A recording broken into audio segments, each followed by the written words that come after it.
It was a dark and cold night. Tom and Jennifer were driving through the woods on their way to a cabin they had rented for the weekend.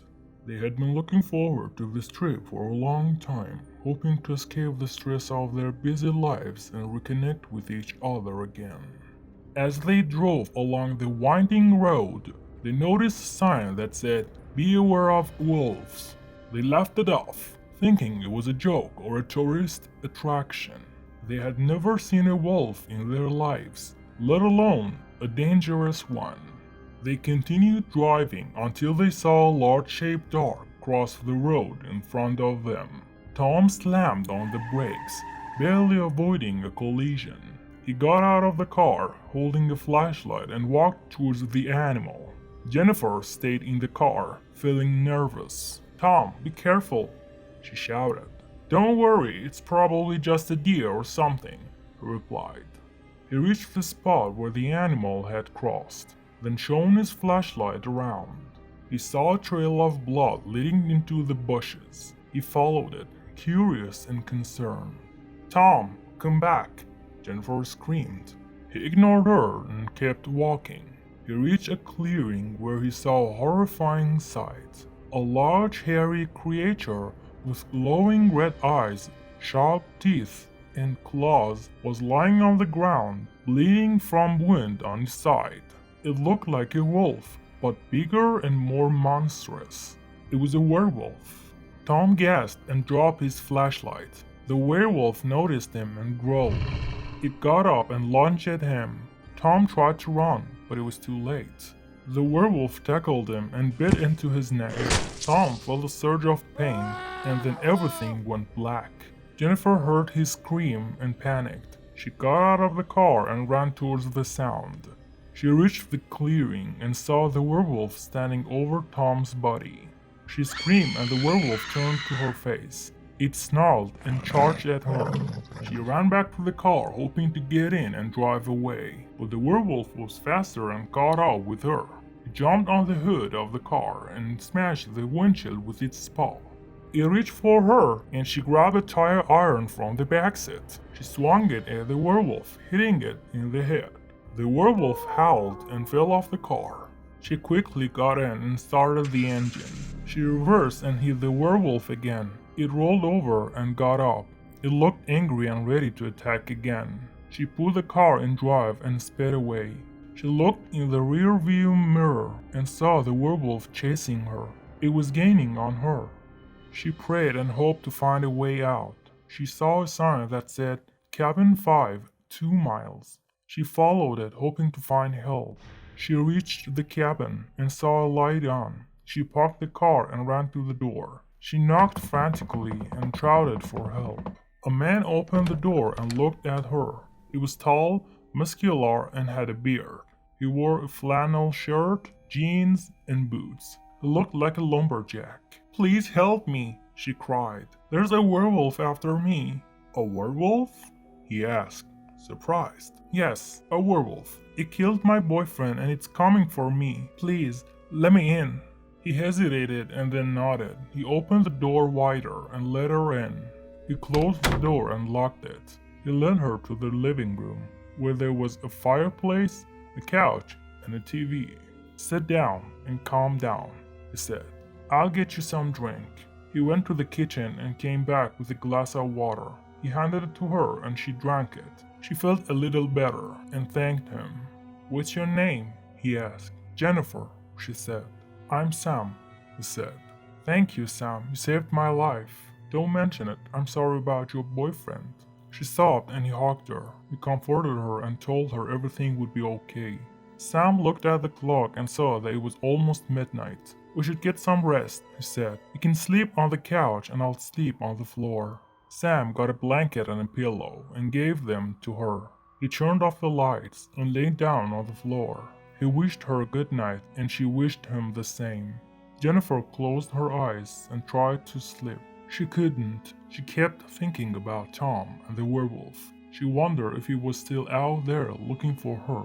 She wondered if he would find them and break in. She wondered if she would survive the night. She opened her eyes and looked at Sam.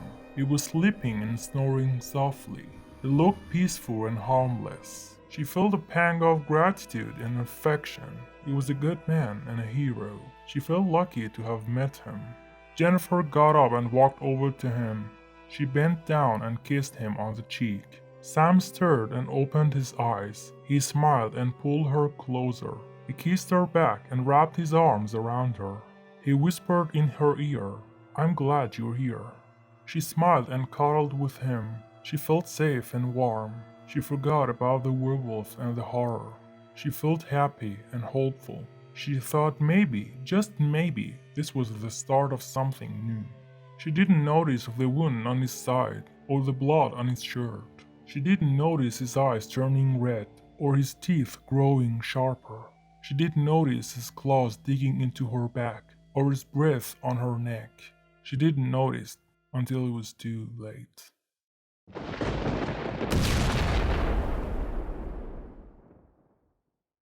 Alex and Mia were camping in the woods on their honeymoon.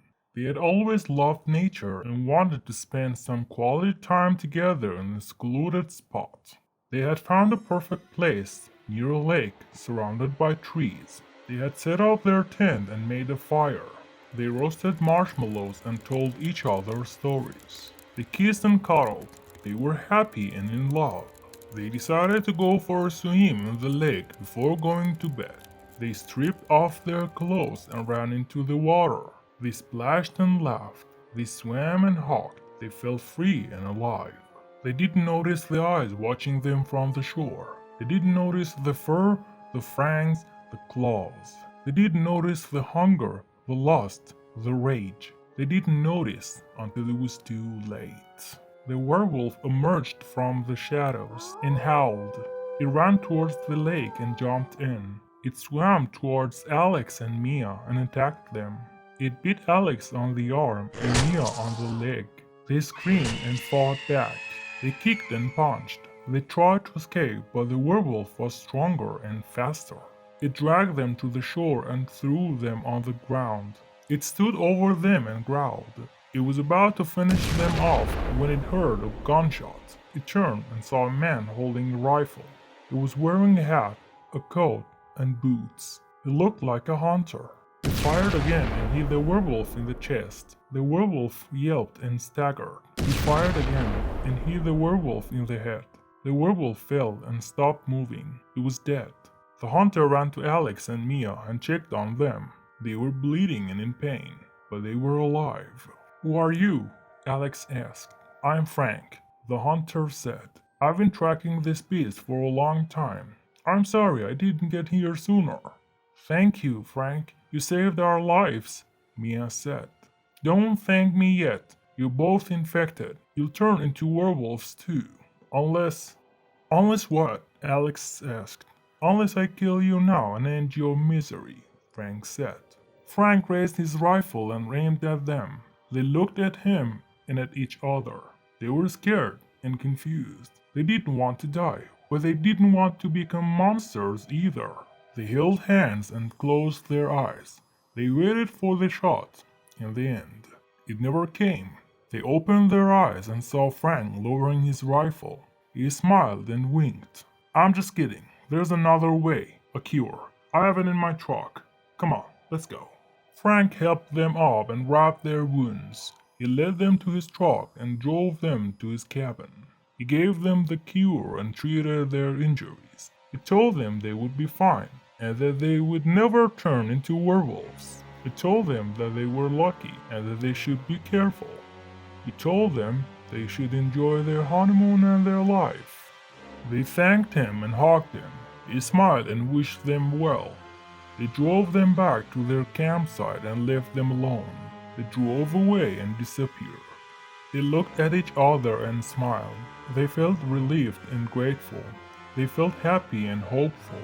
They felt love and trust. They didn't notice the syringe in Frank's pocket or the label on it. They didn't notice the words Werewolf Serum or the instructions on it. They didn't notice the side effects or the warnings. They didn't notice until it was too late.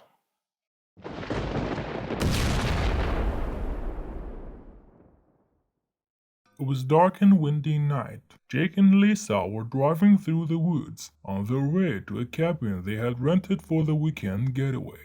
As they drove along the winding road, they noticed that the trees were getting thicker and shadows were getting deeper.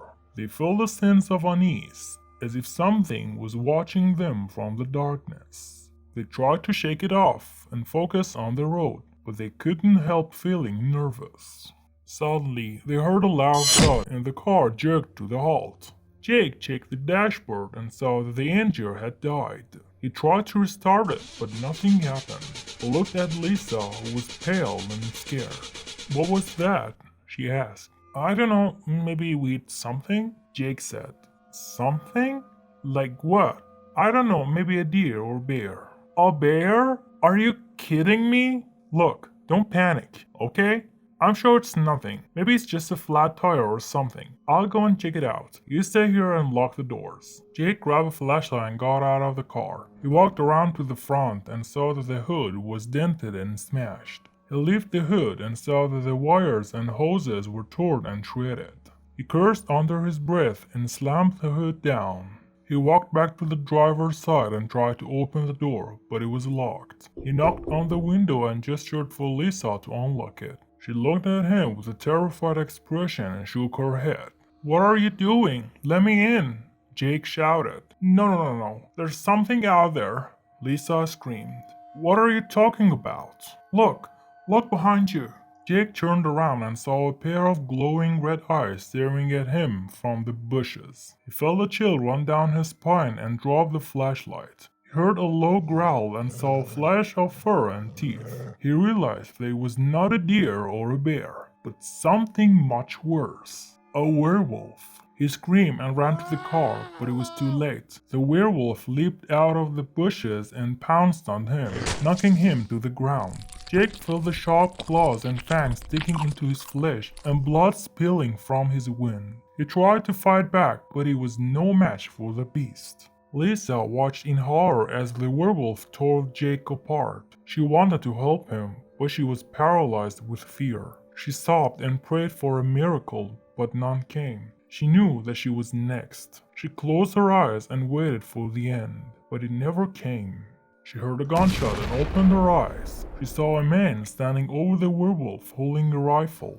He had shot the werewolf in the head, killing it instantly. He looked at Lisa and smiled. "Are you okay?" he asked. Lisa nodded, too shocked to speak. "Good, I'm sorry about your boyfriend. He's gone." Lisa looked at Jake's body and felt a surge of grief. She started to cry. "Who are you?" she asked. "I'm Michael. I live in the cabin up the road. I heard the commotion and came to check it out. I saw the werewolf attacking you and I shot it. Lucky for you, I have silver bullets." "Silver bullets?" "Yeah, that's the only way to kill a werewolf. You didn't know that?" "No, I didn't." "How do you know that?" "Because I'm a hunter of monsters. Werewolves, vampires, zombies, you name it. I've been hunting them for years. They're real, you know? And they're dangerous. They prey. They prey on innocent people like you. That's why I'm here, to protect you, to save you." "Save me? From what?" Lisa said. "From them. From the others," Michael answered. "Others? What others?" "Other werewolves. There's more than one, you know? They hunt in packs, and they're coming. They heard the gunshot. They smell the blood. They're angry. They want revenge. They want you." Lisa felt a new wave of fear wash over her. She looked around and saw more red eyes glowing in the dark. She heard more growls and howls. She realized that they were surrounded. "What do we do?" she asked. "We fight. We fight for our lives. We fight until dawn. That's when they turn back to human. That's when they're vulnerable. That's when we can escape. But until then, we have to survive. We have to stick together. We have to trust each other. Do you trust me?" Lisa looked at Michael. He was tall and muscular, with a rugged face and a scarred eye. He had a leather jacket and a cowboy hat. He had a rifle and a knife. He looked like a hero. He looked like her only hope. She nodded. "Yes, I trust you." "Good. Then follow me and don't look back," Michael said. Michael grabbed Lisa's hand and led her to his truck. He threw her in the passenger seat and got behind the wheel. He started the engine and drove away, leaving behind the car the werewolf and Jake. He drove through the woods, dodging trees and rocks. He shot at the werewolves that chased them, hitting some and missing others. He swore, yelled, and laughed. He seemed to enjoy the thrill of the hunt. Lisa held on tight and tried not to scream. She wondered if they would make it. She wondered if they would survive. She wondered if this was a nightmare or reality. She hoped it was a nightmare. She hoped she would wake up. She hoped it would end. But it didn't. It was a horror story, and it was only the beginning.